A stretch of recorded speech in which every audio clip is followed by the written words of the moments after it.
Hello. Hello, everybody. Hi. Welcome to this tech session of ecosystem for APB. APB it stands for Advanced Professional Video, and I'd like to introduce the speakers first. I'm KP, leading video coding technology in Samsung, and Rajan is a video coding expert, and Youngwon, a media standard expert. And also we have a special guest, two guests, David from ASWF and Piotr from Google. Samsung APB codec introduced last year, SDC. APB codec was developed to address the unique needs of the growing ecosystem for cinematic video recording and post-production by using smartphone. It can provide perceptually lossless recording and real-time editing feature for professional video applications. Here is an overview of this tech session. First, we will present the APB codec briefly, and then we will show development status to make the flexible APB format to support functionalities like HDR10+, multi-view, and many types of metadata. Finally, we will talk about strategy and our effort to establish an ecosystem. This is a very crucial point to enable widespread adoption of APB and enable high-quality recording and with real-time editing. Now, I'd like to invite Rajan to show first section.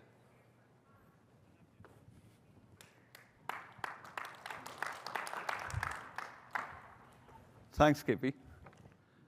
So, good afternoon, everybody. So, what is APB? So, APB, as KP mentioned, is the advanced professional video codec that is developed by Samsung.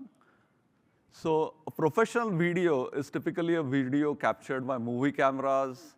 It has cinematic quality, and it's suited for post-production. So, for example, if you want to do editing after you have captured it, do color grading, and so on. So after that, typically it is encoded by some of the widespread video codecs like AV1, HEVC, H.264, et cetera, and then distributed via streaming, Blu-ray, broadcast, and so on. But the problem is that the movie cameras that are used to capture professional video are bulky, and they are complicated to operate, take time to set up.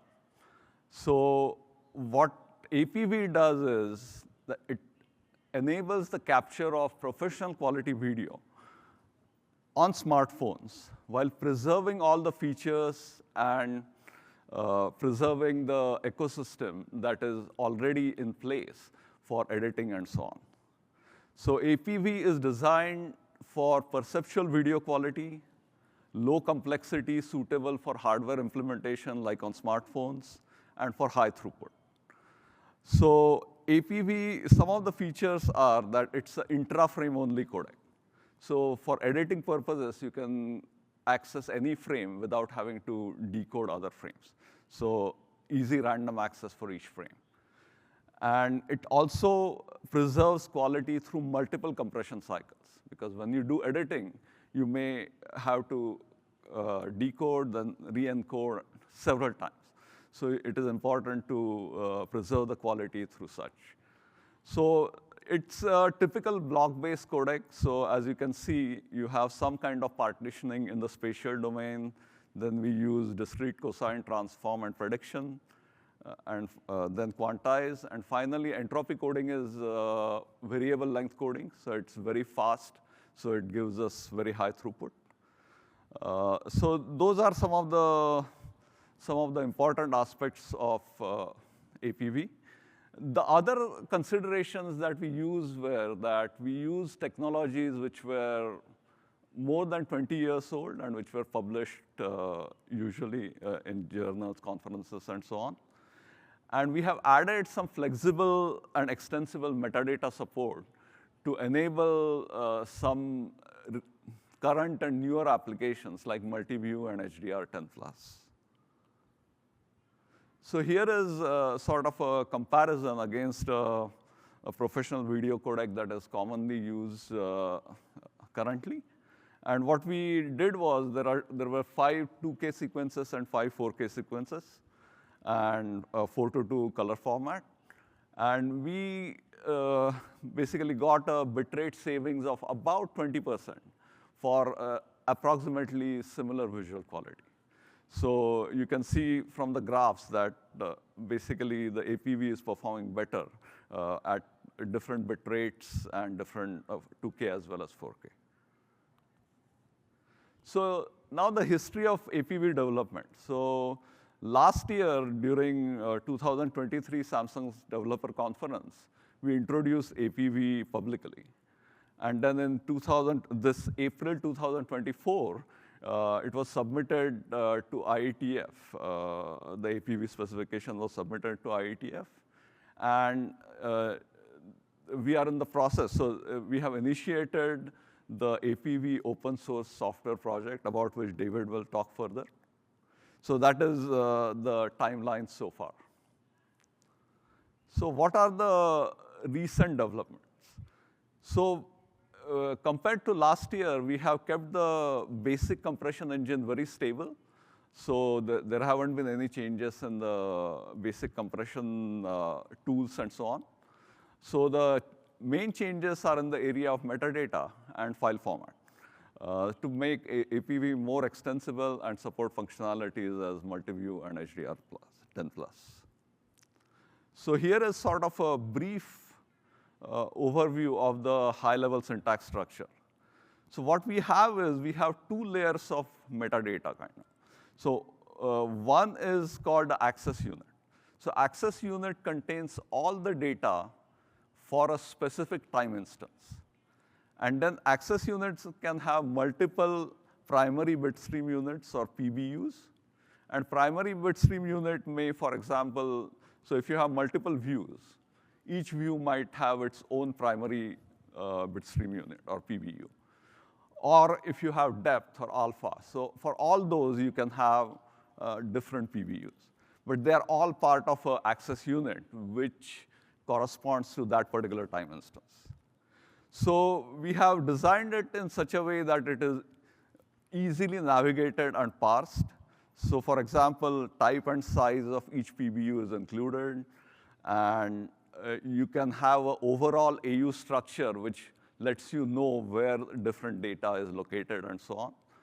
And also filler data can be used. So sometimes what happens is if you need to basically drop certain PBUs, you don't have to rewrite the entire bit stream. You can just use filler data.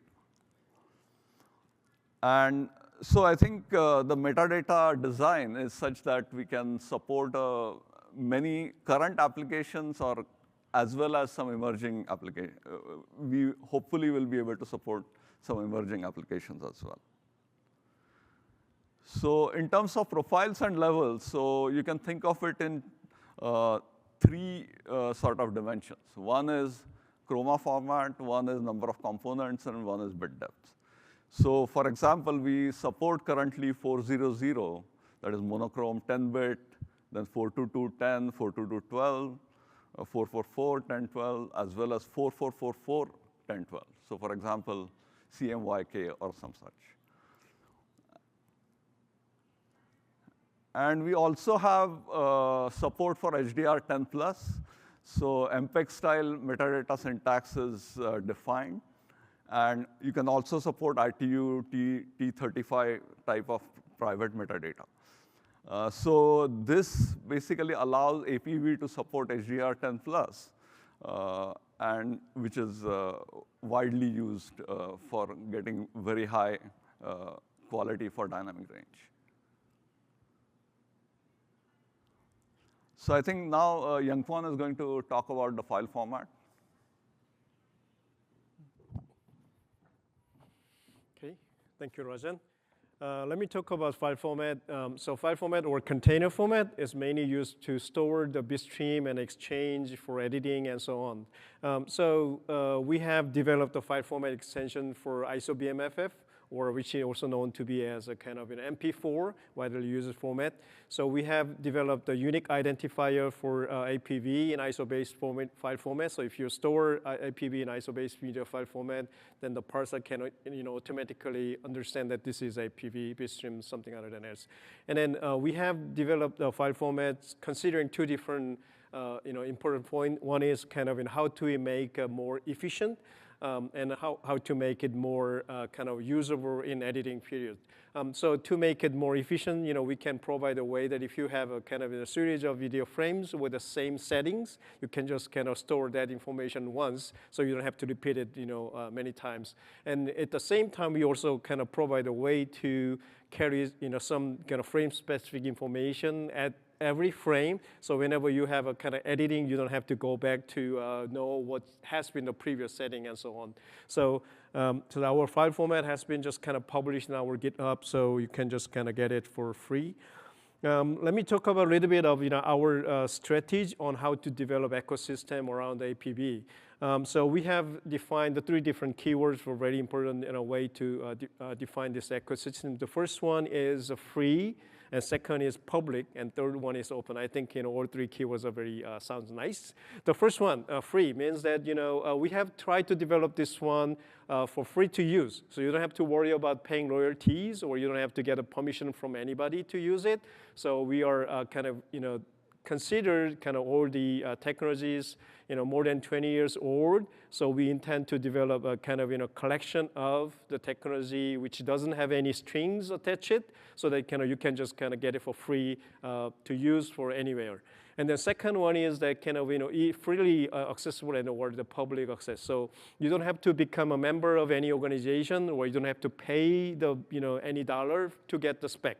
So we have considered kind of many different standard organization has a kind of free access, a public access available, so that you don't have to really worry about paying the money, or kind of I'm getting the copy only for me, so I cannot share that one with my friends and so on. So you can just get it for public copy for free, and then just share it as many people as you like. And then third one is the open source project. So we know that kind of specification provide all the good information about understanding APB, but I think that's not sufficient in these days. And as you saw in the show flow, a lot of people wants to just kind of get hands on the implementation. So we have started a kind of open source project with our partners. I will introduce him later. So there will be an open source software project, and then it will have a kind of copyright license. You can use it for free as well. So you can just use it whatever you want, and then you can just kind of enjoy APB ecosystem as well. So I will have a little bit introduction about our first approach about kind of standard publication. As I mentioned, we want to have a kind of freely accessible public standardization. So we have chosen IETF as a kind of standard organization to develop the specification. So we have kind of working on 2 different standards in IETF. The first one is the kind of Codec specification itself. So we are submitting our draft to IETF to be published as a kind of independent RFC, so that kind of people can just kind of go IETF website and then download it. And then that will be a kind of single source of reference. So if you need to just to check the latest version of the specification, you can just click this kind of QR code and then get it. So the latest version, which Rajan has just explained, has been already submitted to the IETF. So if you go to the IETF website now, then you can get the latest version for free, and then public use. And the second one is RTP payload format. That IETF used to be or known to be a kind of organization developing a communication protocol-based standard. So we are enjoying the kind of being part of IETF to develop a payload format. So for some contribution application and so on, you want to kind of send it over the wire for any kind of region, then you can use it this kind of standard for later for delivering APB bitstream. So now I'm introducing David Morin from ASWF. to introduce our efforts on open source project as part of this industry ecosystem building. Thank you. Sure. Yang-Kwong. Thank you. Hi, everyone. How's it going? Yes? All good? Thank you. I'm glad to be here. Thank you, Samsung, for inviting me to speak.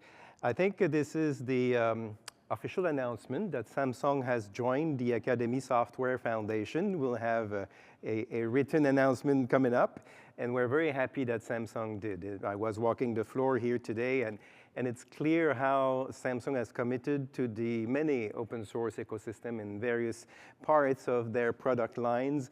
And at the Academy Software Foundation, we're all about open source, so we're very happy to have Samsung joining us in general. So you may ask yourself, what is the Academy Software Foundation? We had that question just before.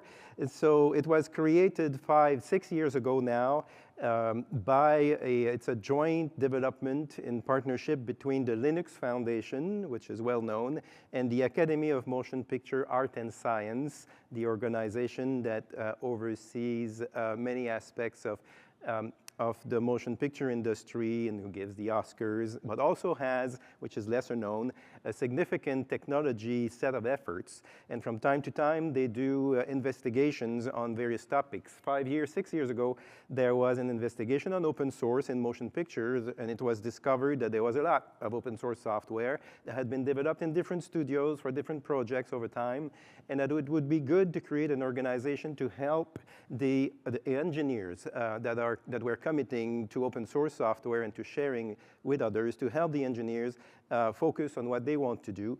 And 6 years ago, it was created. Today, it looks like this, the structure of the foundation. The beating heart and mind of the foundation is the Technical Advisory Council, which is made of the engineers that are working on the projects. We currently have 14 projects in the foundation. Each one has a chair and a group of people working on each one of them. Many of them have won Sci-Tech Awards over time for their contribution to the industry.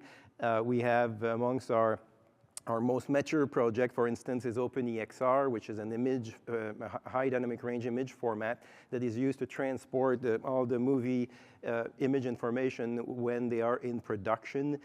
We have a material system called MaterialX. OpenColor.io is there to help manage colorimetry of computer screens and software applications so that every artist in every part of a pipeline see the color information the same way from one computer to another, and so on and so forth. It's all based in a continuous integration platform, which is itself open source. So prior to the foundation, every one of those projects were built into their own environment at the studio or another, or at a vendor facility. And if you wanted to develop open source, you had significant work to do in terms of building your infrastructure. We're providing that. The CI platform is open source itself. If you want to find out more about any of those projects, please, you can go check us out at ASWF.io. Each one of them is detailed, and I have a team of people working on it. Now, I would like to talk about OpenAPV. So Samsung came as a member recently and proposed OpenAPV to the foundation. It is currently in the process of being analyzed by the TAC itself, and our goal with OpenAPV is to bring it in as a sandbox project. The approval is in progress, and as Young said, to develop a royalty-free open source, open standard video codec. It's using the BSD3 clause license, and is going to be hosted at the address that you see here. You can contribute to all of our projects, and this one in particular, by going into the link that you see at the bottom. And there is, as Young was saying, there is no member fee for any engineers to come in and join. It's entirely free for each one of the project. You can submit a PR, you can review features, pick existing GitHub issues for any one of the project, and in the future, including OpenAPV, and submit additional test case, join the discussions. All the agenda for the bi-weekly meeting for all the project is published online, and you can join any one of them as an engineer to see what's happening. So we're very happy to have OpenAPV, that Samsung proposed OpenAPV to the Academy Software Foundation. We're looking forward to a great relationship with Samsung in the future. Thank you very much for having me at the conference. And now I'd like to introduce Fyodor Kryslov from Google. Thank you, David. Hello, everyone.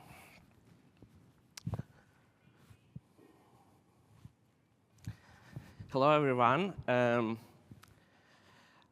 Professional video formats are crucial for the content creators who demand highest quality and flexibility in post-production.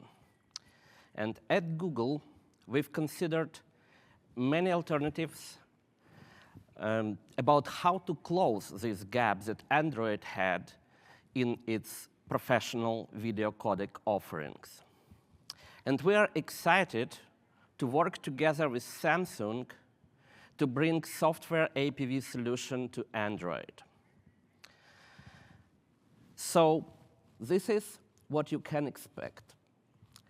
We plan to include APV software codec for both encoding and decoding to the next Android release, empowering our users to work with stunning high-quality video.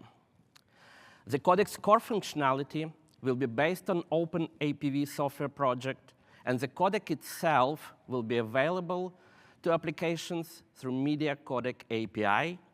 The codec will support APV baseline profile, specifically YEV4 to 10-bit bit streams. We also plan to add support of APV to Android X Media 3 to make adoption by the application developers easier and to extend the ecosystem. We are looking forward to close collaboration with Samsung and other partners to make APV the recommended solution for video, professional video for Android. Thank you very much. And with this, I'd like to give it back to KP. Thanks. Thanks, Poturu. This is the last page. There are good numbers of companies already joined the APV ecosystem. We are currently working on major chip vendors for encoding and decoding by hardware. Through standardization and open source project, we are collaborating with various companies involved in IETF and ASWF. As you have heard, Android platform will be used to share this technology with various other manufacturers. We are closely working with the post-production software company also. We'll be able to see the demo of editing APV video bitstream on top of popular post-production software in our booth. See you there. Thanks a lot.